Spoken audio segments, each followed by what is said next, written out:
We have a charge. We have a responsibility. We have live team coverage tracking. To provide information to people to help them stay safe. This weather is affecting people and their relatives across the country. Our team's taking you into the storm with live reports and expertise you won't get anywhere else. We are scientists, we are meteorologists, and that makes a tremendous difference. When it comes to a weather situation that warrants attention, we're the place to go. It's that simple.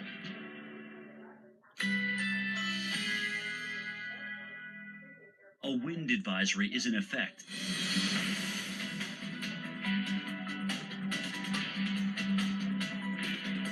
Currently in our area, 62 degrees under mostly cloudy skies.